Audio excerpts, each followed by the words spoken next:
తాకట్లో ఉన్న మీ బంగారాన్ని విడిపించి ఆ రోజు ఆన్లైన్ రేటుకి కొంటాం. Sharma gold company. ఓం శ్రీ గురుభ్యో నమః. ఓం శ్రీ మాత్రే నమః. ముందుగా మా ప్రేక్షకులందరికీ కూడా పరాభవ నామ సంవత్సర శుభాకాంక్షలు.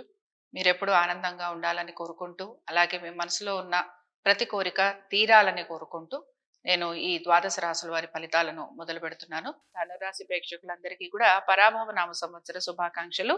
ధనురాశి వారికి ఈ సంవత్సరం ఏ విధంగా ఉందో పరిశీలిద్దాం. ఆదాయం 14, వ్యయం 11, రాజపూజ్యం 5, అవమానం 6. సో వీటిల్లో ముఖ్యంగా గమనించాల్సిన విషయం ఏమిటంటే ధనురాశి వారికి మాత్రం గురువు ఇప్పుడు సప్తమంలో సంచరిస్తున్నారు. కానీ జూన్ 2, 2026 నుంచి అక్టోబర్ 30, 2026 వరకు వీరికి అష్టమంలో సంచరిస్తారు. అక్టోబర్ 31, 2026 నుంచి జనవరి 25, 2027 వరకు వీరికి భాగ్యాల్లో సంచరించబోతున్నారు. సో ప్రధానంగా మనం ఇక్కడ గమనించాల్సిన విషయం ఏమిటంటే గురువు అష్టమంలో సంచరించినప్పుడు వీరికి ఎటువంటి ఫలితాలు ఉంటాయో చూద్దాం. ప్రయాణాలలో చాలా వరకు అలసిపోవటం, అధిక ధన నష్టం కలగటం, దురదృష్టం ఎక్కువగా ఉండటం, ధనక్షయం ఎక్కువగా ఉండటం, అవమానాలు, నిందలు ఇవన్నీ కూడా ఎక్కువగా కలుగుతుంటాయి. దీంతో పాటు అనారోగ్య సమస్యలు అధికంగా ఉంటాయి. అలాగే ఎప్పుడైతే సింహంలోకి అంటే భాగ్యస్థానంలోకి మారుతారో అప్పుడు నెమ్మదిగా మీకు మీ ఐశ్వర్యం పెరుగుతుంది, సౌభాగ్యం వృద్ధి చెందుతుంది, అలాగే మీకు అదృష్టం కలుగుతుంది. దీంతో పాటు ఇంకొక విషయాన్ని గమనించాల్సింది ఏంటంటే అర్ధాష్టమ శని నడుస్తోంది, మీకు చతుర్థంలో శని సంచారం నడుస్తోంది. కాబట్టి దీని వలన కొంతవరకు భార్యాభర్తల మధ్యన ఇబ్బందులు కలుగుతూ ఉంటాయి. కుటుంబంతోటి ఎక్కువగా సమయం గడపలేకపోతూ ఉంటారు. అలాగే బంధువులతోటి ఇబ్బందులు కలుగుతాయి. ఆస్తికి సంబంధించిన నష్టం కలుగుతూ ఉంటుంది. తర్వాత భార్యాభర్తలలో ఎవరికో ఒకరికి కొంత చిన్న చితక అనారోగ్య సమస్యలు ఉంటాయి. తల్లిదండ్రుల ఆరోగ్యం గురించి కూడా జాగ్రత్త తీసుకోవాలి. సరే, రాహుకేతువులు డిసెంబర్ 5వ తారీఖు తర్వాత నుంచి మారుతారు. కాబట్టి వీరికి రాహువు ఇప్పుడు తృతీయంలో సంచరిస్తున్నారు. కానీ డిసెంబర్ 5వ తారీఖు తర్వాత నుంచి వీరికి ద్వితీయంలోకి మారబోతున్నారు. దాని పరంగా వీరికి ఏమిటి అనంటే ఆర్థిక పరమైన విషయాలలో మీరు మీ కుటుంబ సభ్యుల యొక్క సలహాలు సూచనలు పాటించడం మంచిది. కేతువు అష్టమంలోకి మారుతాడు. కాబట్టి ఇక్కడ ఏమిటంటే ప్రమాదాలు లాంటివి రాకుండా చూసుకోవాలి. సో ధనురాశి వారు కొంచెం కంఫర్ట్ జోన్ నుంచి ఇబ్బందికి అయితే మారబోతున్నారు. కొంచెం చిన్న చిన్న సమస్యలు అనేవి కలిగేందుకు అవకాశం ఉంటుంది. గురువు ఉచ్చ స్థితిలోనే ఉన్నా కూడా అష్టమంలోకి రాబోతున్నాడు. కాబట్టి ఈ విషయాన్ని గమనించాలి. సరే, ఆర్థిక పరమైన విషయాల్లో మనం ఇందాకే చెప్పుకున్నాం. అట్లీస్ట్ అక్టోబర్ 31, 2026 నుంచి జనవరి 25, 2027 వరకు కొంచెం జాగ్రత్తగా ఉండాలి. ఈ టైం పీరియడ్లో మీకు ఆర్థికంగా అభివృద్ధి అనేది కనపడుతుంది.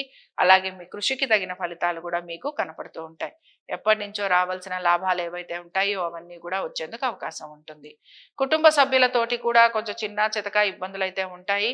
ఆస్తిపాస్తుల గురించి చాలా వరకు జాగ్రత్త వహించాలి. కోర్టు కేసులు లాంటివి అధికంగా ఉంటాయి. మీ యొక్క అన్నదమ్ములు, సోదర సోదరీమణులతోటి ఆస్తికి సంబంధించిన విభేదాలు లాంటివి వచ్చేందుకు అవకాశం ఉంటుంది. తల్లిదండ్రుల ఆరోగ్యం గురించి ప్రత్యేక శ్రద్ధను కనపరచాలి. సుఖము, సౌకర్యము వీటి గురించి గనక మనం మాట్లాడితే అన్నీ ఉన్నా కూడా ఏదో ఒక లోటు అనేది మాత్రం మీకు ఎక్కువగా కనపడుతూ ఉంటుంది. ఇంకా కోర్టు కేసులు ఇవి గనక చూసుకుంటే కోర్టు కేసులు అన్నీ కూడా వాయిదా పడే అవకాశాలు ఎక్కువగా ఉంటాయి. అనుకున్న విధంగా ఎక్కడా కూడా మీకు అనుకూలత అనేది కనిపించదు. మీతో పాటే ఉంటూ మిమ్మల్ని మోసం చేసేవారు ఎక్కువగా ఉంటారు. అలాగే శత్రువుల వలన ఇబ్బందికి గురవుతూ ఉంటారు. మీరు ఎవరికైతే ఆర్థికంగా వారికి లాభం చేశారో వారు మీకు నష్టాన్ని ఎక్కువగా కలిగిస్తూ ఉంటారు.